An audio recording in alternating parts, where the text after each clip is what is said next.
Olá, seja muito bem-vindo a mais uma aula de cálculo de resistência equivalente. Aula 11, né? O exemplo 6. O objetivo desta aula, calcular a resistência equivalente entre A e B. Então a gente imagina uma fonte ligada entre A e B de tal forma que o potencial A é o maior potencial do circuito e o B é o menor. Então, naturalmente, uma corrente fluiria de A para B. E a gente vai colocando as letras, né, nos nós e entre os resistores, o que for conveniente, para a gente, através das DDPs, né, das DDPs aqui hipotéticas, né, a gente determinar quem está ligado em série e quem está em paralelo. Então a corrente passando aqui, ó, por R1 causaria uma queda de tensão. Então você já sabe, depois de R1 tem que ter outra letra. Então aqui, ó, letra C, porque eu já usei letra B aqui. Repare que, ó, é o mesmo fio. Resistência zero, não tem diferença de potencial. Não tem queda de tensão no fio. Então aqui, ó, mesma letra, letra C. Até aqui, no início do R4 aqui, ó, letra C também. Bom, existem três caminhos agora. R2, R3 e R4. Supondo que uma corrente elétrica, uma parte da corrente elétrica, né, que passou por R1, ela passe por R4, ela vai causar uma queda de tensão em R4. Então nós temos que ter uma letra diferente depois de R4. Então eu vou colocar aqui letra D, para enfatizar que circulou uma corrente pelo R4. E esse potencial aqui, ó, é menor que o potencial do ponto C aqui. Mas repare que aqui nós temos, ó, um fio que conecta todo mundo aqui embaixo. Ó. O R6 e o R5 conectados aqui com o R8 e o R7. Então, se é o mesmo fio, você tem que colocar a mesma letra. Então, transfere essa letra D para cá. Ó. Então, aqui também é letra D, aqui e aqui. Então, todos esses pontos aqui recebem a mesma letra. Quer dizer que eles teriam o mesmo potencial. Bom, se você está na dúvida ainda de como observar que um resistor está em curto-circuito, coloque letras nos outros pontos que você achar necessário. Por exemplo, vamos supor que hipoteticamente circule uma corrente por R5, então causaria uma queda de tensão. Então vou colocar a letra E aqui, ó. E aqui eu vou colocar a letra E também, ok? Não vou falar mais nada sobre essa parte aqui não. Eu vou transferir isso aqui para redesenhar na horizontal, né, para ficar mais fácil de visualizar. E lá você vai perceber que esses três resistores aqui, ó, o R5, o R6 e o R7, eles estão curto-circuitados. Se você ainda não percebeu, né? Então eu começo aqui com a letra A, com maior potencial, e termino com o menor potencial, né? Com B, no caso aqui. E entre eles eu vou colocando os outros, na ordem decrescente. Às vezes você tem que ajustar essas posições, né, das letras para ficar um desenho mais agradável. Então, ó, depois do potencial A, o maior potencial é o C. Então vou colocar o C aqui. Depois do C, o D. Repare que o E, eu poderia colocar o E também aqui, mas nessa horizontal. Só que repara que o E não tem uma conexão com o B. Então se eu colocasse o E aqui, por exemplo, eu não teria resistores ligados de E para B. Então não é interessante colocar a letra E aqui. Você pode colocar, ela vai aparecer aqui, para você, e onde você vai perceber que esses resistores estão em curto-circuito. Mas não aqui na horizontal, senão complicaria a nossa representação. Agora vamos transferir os resistores, né? Usando a metodologia que a gente já aplicou em vários outros exemplos. A gente vem aqui, ó, vamos pegar o R1. Então o R1 está entre A e C, ó. Então coloca ele aqui, ó. Agora eu não vou colocar mais o nome não, vou colocar só a unidade. Então aqui, ó, 12 ohms. Olha para o circuito todo, existe algum outro resistor entre A e C? Não importa se está longe daqui não, o importante é que as letras sejam as mesmas, A, C. Não tem, então acabou, entre A e C não tem mais nenhum. Vamos para o próximo trecho, que é entre C e D. Ó, entre C e D, ó, tem o R2, então aqui eu vou colocar já o R2 aqui, ó, 24 ohms. Mais algum é entre C e D? Tem aqui o R3, ó, também de 24 ohms. Então esses dois resistores estão em paralelo, ó. Mesma DDP. E a ligação deles também. Entre C e D, mais alguém? Sim, aqui, ó, o R4, ó, VCD. E o R4 vale 12. Vou colocar ele aqui embaixo. 12 ohms. Mais algum entre C e D? Bom, entre C e D não tem mais nenhum. Entre D e B. Entre D e B só temos esse daqui, ó, o R8. Então vem e coloca ele aqui, ó. O R8 vale 12 ohms. Bom, vamos colocar esse R5, o R6 e o R7 aqui. mas depois eu vou apagar. Repare que eles estão ligados em paralelo entre eles, né? Seria um paralelo dos três, só que entre D e E. Então eu vou colocar esse potencial E, por exemplo, aqui embaixo, aqui, ó. Vou colocar ele aqui, ó.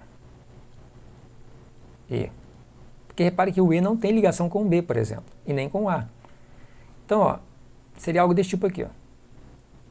Vou ligar daqui, ó. Vou colocar um aqui. Vou colocar o outro aqui. E um terceiro aqui.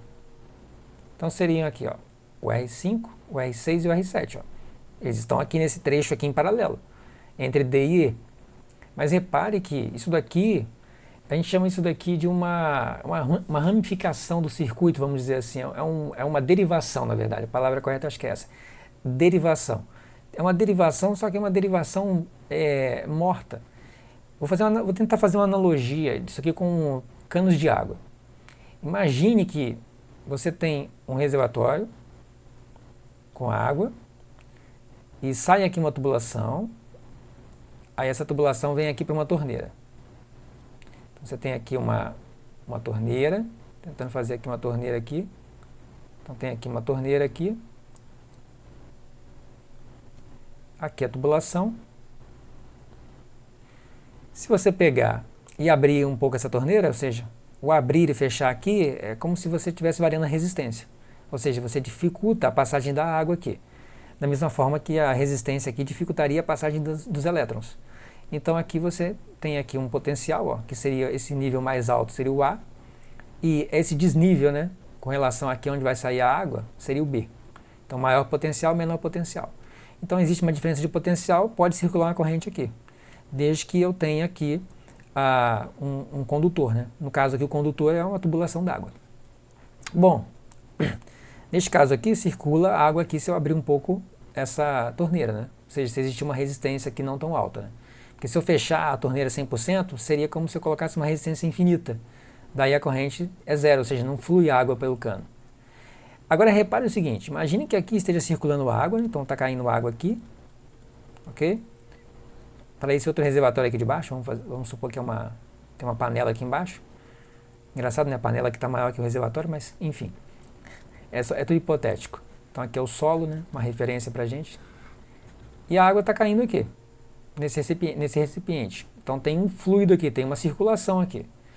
Se você pegar aqui, ó, vou até apagar um pedacinho aqui. Se a gente pegar aqui e colocar uma tubulação aqui, ó, colocar um T aqui, né? T ou não de uma conexão. Coloca um T aqui, coloca um pedaço de cano aqui e coloca um tampão aqui. Se a gente puser um tampão aqui, de tal forma, deixa eu melhorar isso aqui. Se colocar um tampão aqui, vai circular água aqui nesse trecho? Não. O fluido vai chegar até aqui e vai parar. Aqui vai ficar parado. Aqui, nessa tubulação principal aqui, ele vai se movimentar. Esta parte aqui, ó, por onde eu tenho uma tubulação, eu tenho uma ramificação aqui, uma derivação, mas não tenho fluido, não tem circulação aqui, não circula a água por aqui, é análogo aqui no circuito elétrico, esses resistores curto-circuitados. Tem um potencial aqui, mas não tem circulação de corrente elétrica por eles. O potencial que tem aqui é o potencial do ponto D. E o potencial do ponto D e o do E serão os mesmos. Como não existe corrente circulando, mesmo que haja essa resistência aqui, esse potencial aqui, ó, o D e o E, eles serão os mesmos. Então, na verdade, o E aqui, ele vai ser o D. Porque não vai existir diferença de potencial aqui. Não tem circulação de corrente, então o potencial em qualquer ponto aqui, antes do resistor ou depois dos resistores, é o mesmo. Então, todos esses potenciais aqui, que eu coloquei letra E, na verdade, eles são também letra D. Ok? Por causa dessa curto-circuitação que está acontecendo aqui. E a analogia aqui com a tubulação, né? Você tem água circulando aqui, na parte principal, e não tem aqui. Embora tenha uma derivação aqui. Você pode trazer uma outra tubulação aqui, ó, maior, e deixá-la aqui. O que vai acontecer aqui, o máximo é o quê? Ela fica cheia d'água, mas essa água vai ficar parada aqui, porque aqui está fechado. Então não circula corrente por aqui, não tem o quê? Diferença de potencial aqui na verdade. Aqui a mesma coisa. Então esta parte aqui, ó, não contribui com nada. Então a gente pega e elimina ela. na hora que a gente redesenha, a gente não precisa de representar esses resistores que estão curto-circuitados, ok? Deixa eu apagar esse desenho aqui, que era só para dar fazer uma analogia. Então aqui eu vou fazer o quê? Eu vou pegar e dar um X desses resistores, para indicar que eles estão curto-circuitados, que eles não participam dessa associação. Então só resta para a gente isso daqui. Ó. Então repare só, tudo isso daqui é na verdade isso daqui. Então olha quando você desenha na horizontal como fica fácil de visualizar. Bem mais fácil. Agora simplesmente fazer as contas. Né? Então aqui, ó, entre C e D, vamos calcular entre C e D. Repare que a gente tem dois resistores iguais, ó, de 24. Então começa por eles. Se são resistores iguais, se tem dois, então é só pegar o valor de um deles e dividir pela quantidade deles. Não são dois, então divide por 2. Então, essas duas resistências aqui, ó, entre C e D, são equivalentes a uma única de 12 ohms. Então a gente teria o que aqui? Um paralelo agora de 12, né? Eu resolvi essas duas aqui, ó. 12. E agora eu vou fazer um outro paralelo dessa de 12 que surgiu, né?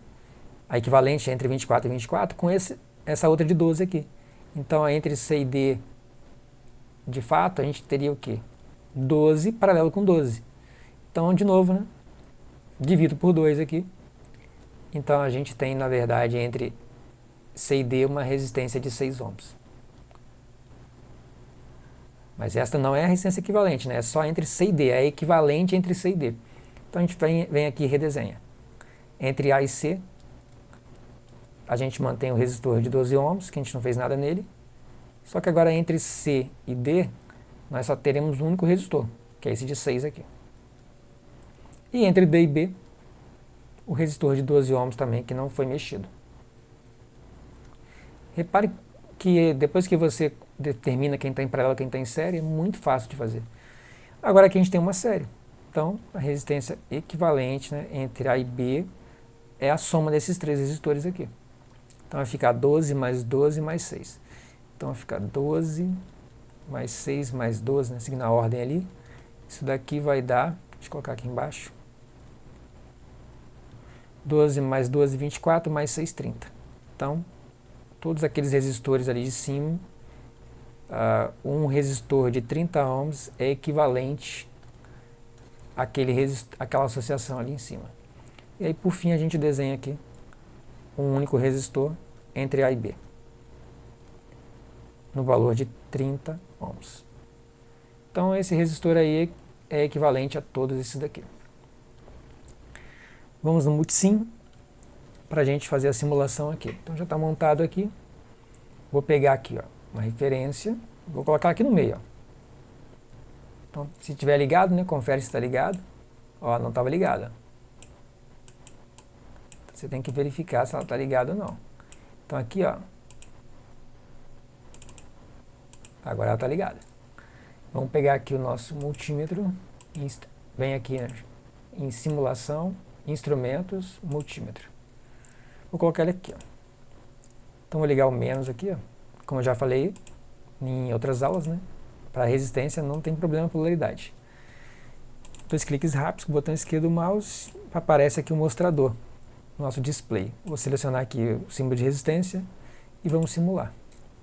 E tá aí, ó, 30 ohms com resistência equivalente dessa associação aqui. E se por acaso você colocar uma fonte aqui e medir a DDP em R6, em R7, em R5, a DDP vai dar 0. O potencial aqui em cima não, tem um potencial. Aqui também tem um potencial, né, que é o mesmo, seria o mesmo. Com relação à nossa referência, né, com relação à Terra, se você tirar essa referência daqui, né, por exemplo, se a gente pegar essa referência e colocar ela aqui no B, aqui, se você medir a DDP daqui para cá, vai existir uma DDP. Agora, se você medir uma DDP deste ponto aqui, ó, para esse outro ponto, ou seja, a DDP sobre R6, ou sobre R7, ou sobre R5, aí você vai ter uma DDP que vai ser nula. Porque o seu instrumento vai estar ligado aqui, ó, nesses terminais aqui. Ó. Como por eles não circula corrente elétrica, não tem DDP, a DDP é 0. Ok? Então é isso, pessoal. Obrigado por assistir, espero que esteja ajudando você e até a próxima aula.